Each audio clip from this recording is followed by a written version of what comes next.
अस्सलाम वालेकुम नाज़रीन, मैं हूं शेख रहमत अली। आप देख रहे हैं क्राइम टुडे न्यूज़। नाज़रीन, मतीन शरीफ जो कांग्रेस के सीनियर लीडर हैं, उन्होंने केसीआर को पहचानो मुसलमान इस तरह का नारा लगाते हुए उन्होंने एक वीडियो बनाई और हम तक भी पहुंचाया।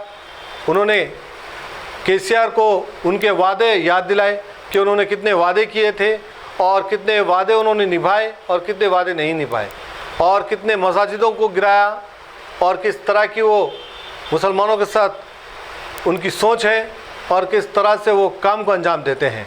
केसीआर का असली राज क्या है और केसीआर की सच्चाई क्या है, केसीआर क्यों मुसलमानों के लिए काम नहीं करते, ये सारे उन्होंने तफसीलात बताई। और यकीनन हमें भी समझने की ज़रूरत है। हम कोई पार्टी के फेवर नहीं करते, लेकिन जो हक़ायक़ है वो बताना बहुत ज़रूरी है, चाहे वो कांग्रेस का हो चाहे वो बीआरएस पार्टी का हो, क्योंकि जो भी गवर्नमेंट बनाएगी वो आवाम के मसलों को हल करना उसकी ज़िम्मेदारी है।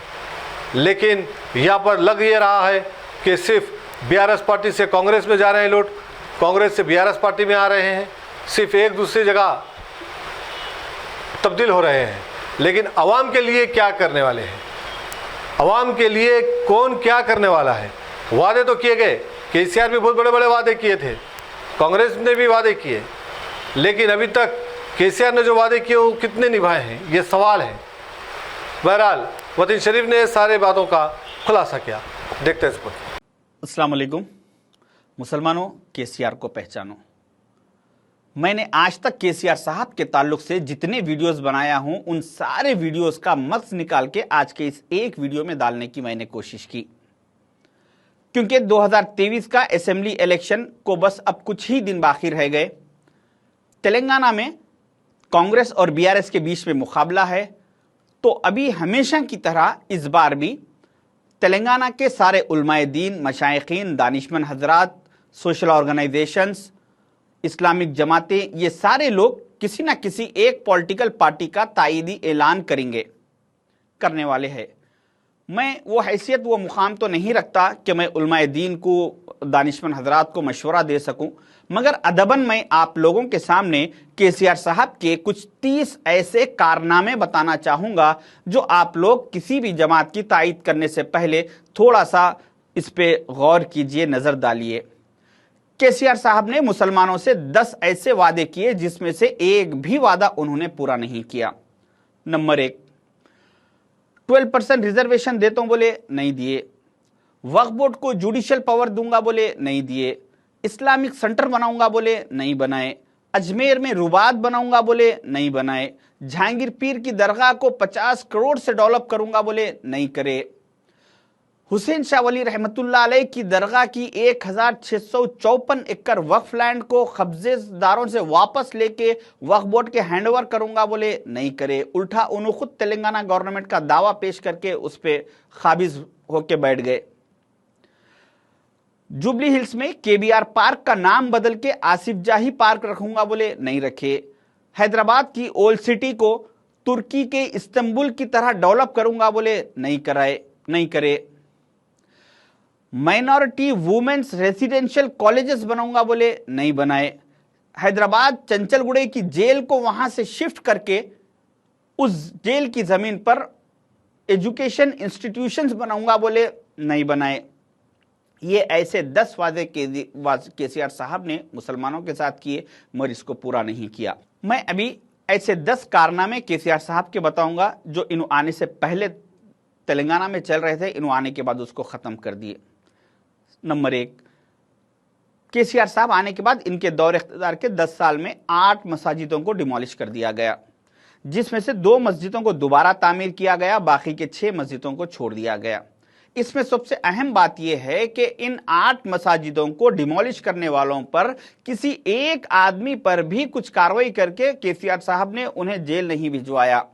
अल्लाह ना करे अगर हम किसी दूसरे मजहब की इबादतगाह की एक ईंट इधर से उठा के इधर रख देते तो केसीआर साहब हमारी जिंदगी जेलों में सड़ा देते थे। नंबर 2, 42 उर्दू लाइब्रेरीज तेलंगाना में चल रहे थे, केसीआर साहब आने के बाद बंद कर दिए गए। 51 माइनॉरिटी इंजीनियरिंग कॉलेजेस चल रहे थे, उसको बंद कर दिया गया। 65 माइनॉरिटी कंप्यूटर ट्रेनिंग सेंटर्स चल रहे थे, उसको खत्म कर दिया गया। तेलंगाना के सारे यूनिवर्सिटीज में से मुस्लिम वाइस चांसलर्स को खत्म कर दिया गया। Telangana public service commission department में से मुसलमानों की नुमाइंदगी को खत्म कर दिया गया। तेलंगाना के राज्यसभा एमपी के सीटों में से मुसलमानों की लीडरशिप को खत्म कर दिया गया। निजाम सरकार के 11 हिस्टोरिकल प्लेसेस, 11 कदीम इमारतों को डिमोलिश कर दिया गया। 2014 में असेंबली में वक्फ बोर्ड का रिकॉर्ड सबमिट किया गया, जिसमें यह बताया गया कि वक्फ बोर्ड की 77,000 एकड़ वक्फ लैंड तेलंगाना में मौजूद है। अभी जून के महीने में 2023 में फिर से रिकॉर्ड चेक किया गया तो उसमें सिर्फ 23,000 एकड़ वक्फ लैंड मौजूद है, यानी 54,000 एकड़ जमीन इनके दौरे इख्तिदार में खत्म कर दी गई। आलेर इनकाउंटर में 5 मुसलमान बच्चों की जान चली गई। ये ऐसे 10 काम केसीआर साहब के दौर इख्तिदार में हुए। मैं अभी ऐसे 5 और बिल आपको बताऊंगा जो केसीआर साहब ने सेंट्रल में बीजेपी का सपोर्ट किया। आर्टिकल 370 में केसीआर साहब ने मोदी जी का साथ दिया। ट्रिपल तलाक के बिल में अपने एमपीज को पार्लियामेंट नहीं भिजाकर उस बिल के खिलाफ वोट नहीं दलवाकर उस बिल को सपोर्ट किया गया। प्रेसिडेंट ऑफ इंडिया के इलेक्शन में बीजेपी को सपोर्ट किया गया। वाइस प्रेसिडेंट ऑफ इंडिया के इलेक्शन में बीजेपी को सपोर्ट किया गया। नोटबंदी में बीजेपी को सपोर्ट किया गया केसीआर साहब की तरफ से। ऐसे में 50 और लिस्ट गिना सकता हूं जिन बिलों में पार्लियामेंट में केसीआर साहब ने मोदी जी का साथ दिया। अभी मैं और ऐसे 5 कारनामे केसीआर साहब के बताना चाहूंगा जिससे उनकी पीवी नरसिम्हा राव साहब से मोहब्बत जाहिर होती है। पीवी नरसिम्हा राव साहब का तेलंगाना से नाम खत्म हो चुका था। उनके बर्थडे सेलिब्रेशन के लिए तेलंगाना गवर्नमेंट फंड में से 100 करोड़ रुपया सैंक्शन करके उनकी बर्थडे मनाकर फिर से उनके नाम को दोबारा केसीआर साहब ने जिंदा किया। पीवी नरसिम्हा राव साहब की फैमिली का पॉलिटिकल कैरियर खत्म हो चुका था। उनकी फैमिली में से उनकी बेटी को लेके आके बीआरएस का एमएलसी टिकट देके फिर उनका पॉलिटिकल कैरियर शुरू किया गया। नेकलेस रोड का नाम बदलकर पीवी नरसिम्हा राव रोड रखा गया। नेकलेस रोड पर पीवी नरसिम्हा राव साहब का स्टैच्यू लगाया गया।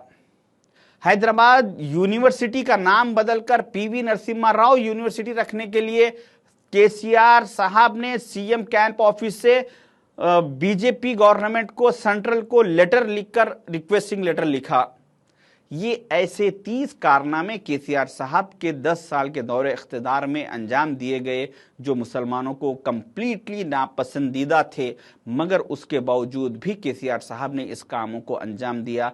और मैं ये आपको खुले अल्फाज में कहना चाह रहा हूं कि इन 30 में से कोई एक बात भी मेरी गलत नहीं है। अगर मेरे पास ये 30 पूरे कारनामों के केसीआर साहब की वीडियो स्टेटमेंट्स है, इसके मेरे पास सारे सबूत है। अगर किसी को ये 30 में से कुछ भी गलत दिखा तो आप मुझसे कांटेक्ट कीजिए, मैं आपको उसका सबूत पेश करूंगा।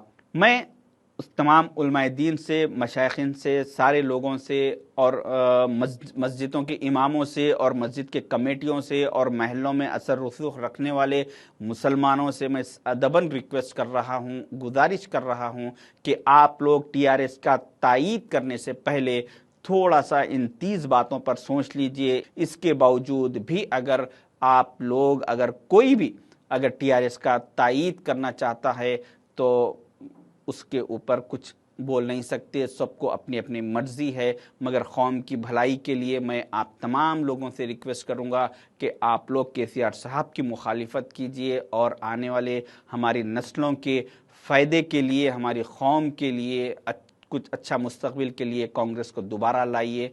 शुक्रिया, खुदाफिज।